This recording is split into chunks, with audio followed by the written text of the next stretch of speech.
हम कहते हैं कि हम चाइना का मुकाबला करेंगे। चाइना का मुकाबला हम कैसे कर सकते हैं जब यहाँ पे ब्यूरोक्रेसी काम ही नहीं करने देती, किसी को इन्वेस्टमेंट ही नहीं करने देती।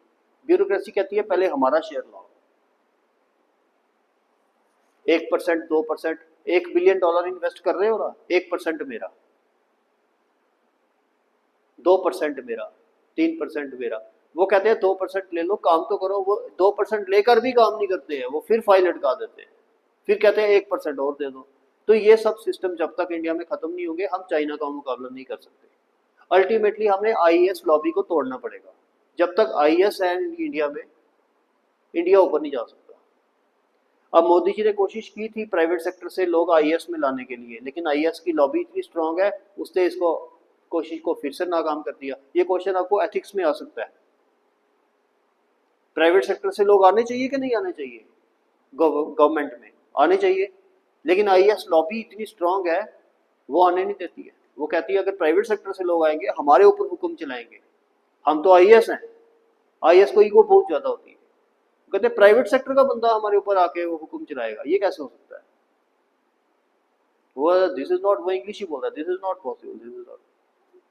ठीक है, तो अल्टीमेटली आईएएस ने पूरा माहौल इंडिया का खराब करके रखा हुआ है। जब यहाँ पे प्राइवेट सेक्टर के लोग आके काम करने लगेंगे ना, जब प्राइम मिनिस्टर ऑफिस में, कैबिनेट सेक्रेटरीट में, फिर देखना देश कैसे ऊपर जाएगा।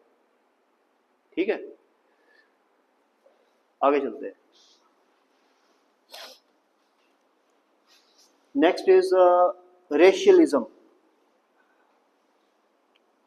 रेशियलिज्म, RACIALISM, ये हमने कल डिस्कस कर लिया था।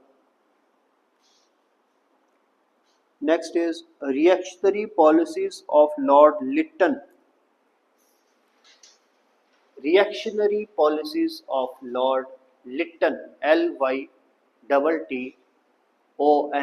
अब लॉर्ड लिटन एक गवर्नर जनरल था जिसने इंडिया का फेमाइन वगैरह से बुरा हाल था, और इसने दिल्ली दरबार लगाया। वहां पर लोग कहते हैं कि कैसा ये गवर्नर जनरल है कि हम लोग मर रहे हैं और ये दिल्ली दरबार लगा के बैठा है।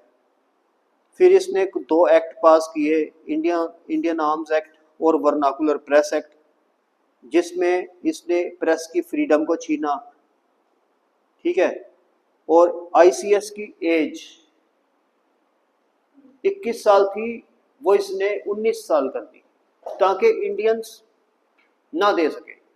क्योंकि 19 साल में इंडिया का बच्चा जो है वो इतना पढ़ लिख नहीं सकता था जितना अंग्रेज पढ़ जाते थे। तो आप लिख लो इसके पॉइंट।